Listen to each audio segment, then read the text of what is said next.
Nenhum de nós vive numa ilha deserta. E as palavras também não. Elas não são unidades isoladas. Estabelecem entre si relações formais, quer a nível semântico, quer ao nível do som e da sua representação gráfica. Pertencentes ao mesmo campo semântico, as palavras podem estabelecer entre si uma relação de hierarquia, em que umas apresentam um significado mais genérico e outras têm um significado mais específico. Por exemplo, a palavra animal, por ser mais geral, apresenta várias possibilidades de palavras com sentido mais específico, como é o caso de ave. E esta, por sua vez, inclui palavras com significado ainda mais específico, como é o caso de águia. À palavra com significado mais geral, mais vasto, mais lato, damos o nome de hiperônimo. À palavra com significado mais específico, damos o nome de hipónimo. Assim, a palavra animal é o hiperônimo e a palavra águia é o hipónimo. Então, e a palavra ave? A palavra ave é um hipónimo em relação à palavra animal, mas um hiperônimo em relação à palavra águia. Vamos ver mais exemplos. O hiperônimo flor inclui os hipónimos rosa, mal me quer, margarida. E os hipónimos carro, avião, comboio estão incluídos no hiperônimo meio de transporte.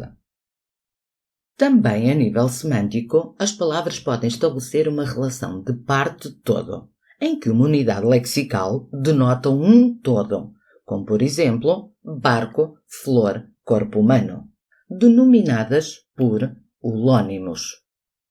A outra unidade lexical é uma parte deste todo. Quais são as partes que constituem um barco? Por exemplo, velas, leme, proa. Uma flor também é divisível em partes, nomeadamente pétalas, folhas, pedúnculo. E o corpo humano também é habitualmente dividido em 3 partes: cabeça, tronco, membros. Estas palavras, que constituem a parte de um todo, recebem o nome de merônimos. Para distinguires bem as duas relações semânticas, de hierarquia e parte-todo, elabora as frases com o verbo ser e o verbo ter. Colocando o hipónimo no grupo nominal que desempenha a função sintática de sujeito, seguido do verbo ser, vais obter o respectivo hiperônimo. Sendo o holónimo parte integrante do sujeito, seguido do verbo ter, vais encontrar facilmente um merônimo. Para ver se compreendeste estas relações entre as palavras, tens mais 2 frases. O nabo e a cenoura são legumes. Que relação se estabelece entre as palavras sublinhadas? Muito bem, nabo e cenoura são hipónimos. Legumes é o respectivo hiperônimo. A casa tem apenas um quarto. Que relação se estabelece entre as palavras casa e quarto? Boa! Casa é o todo, por isso é o holónimo. Quarto é uma parte desse todo, por isso é o merônimo. Ainda a nível semântico, as palavras também podem estabelecer uma relação de semelhança ou oposição.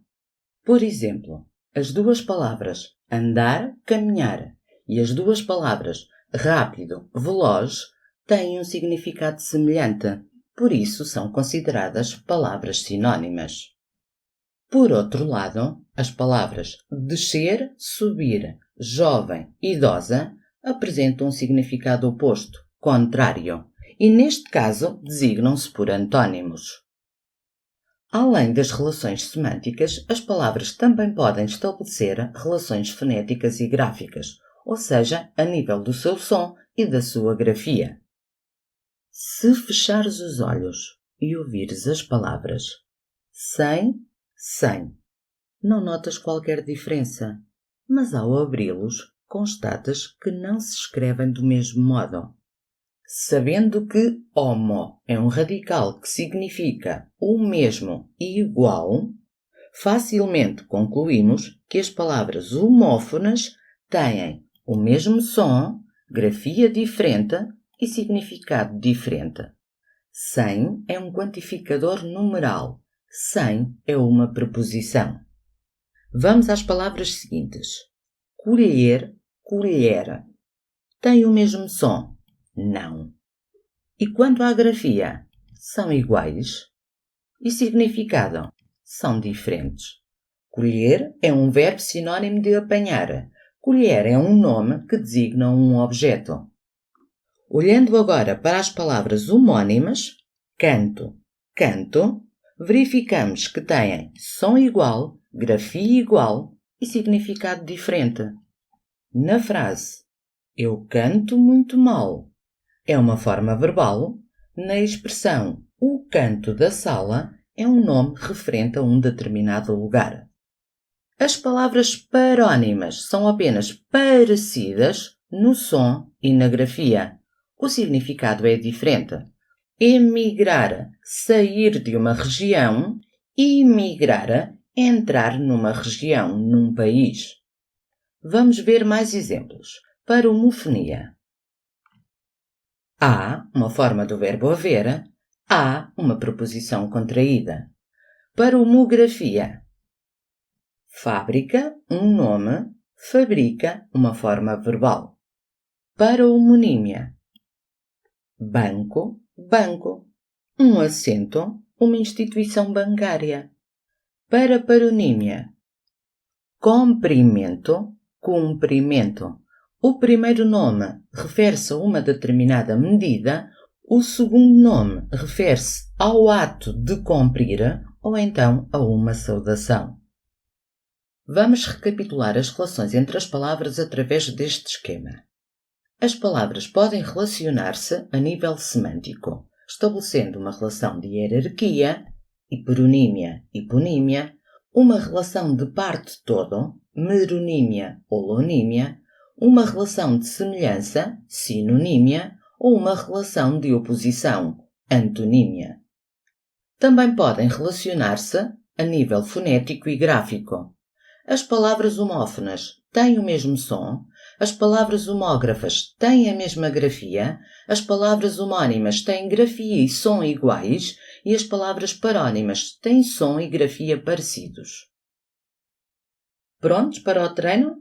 Então, que relação se estabelece entre as palavras destacadas? Estamos todos juntos para o bem e para o mal.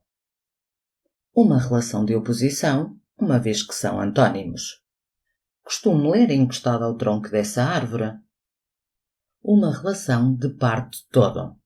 Tronco é a parte da árvore, por isso é o merónimo, e árvore o holónimo. Não vês que é a tua vez? As palavras têm precisamente o mesmo som, por isso são palavras homófonas. As folhas dessa planta estão amareladas. Uma relação de parte-todo. Folhas é o merónimo, planta o holónimo. Na sede do clube não havia água. Estou cheia de sede. São palavras homógrafas, uma vez que apresentam a mesma grafia, mas têm som e significado diferentes. O azul é a minha cor favorita. Uma relação de hierarquia. Azul é o hipónimo, cor o hiperônimo. Se o conteúdo do vídeo foi ou pode ser útil, diz-me se gostaste, deixa o teu comentário e inscreve-te no meu canal. Nido Arte.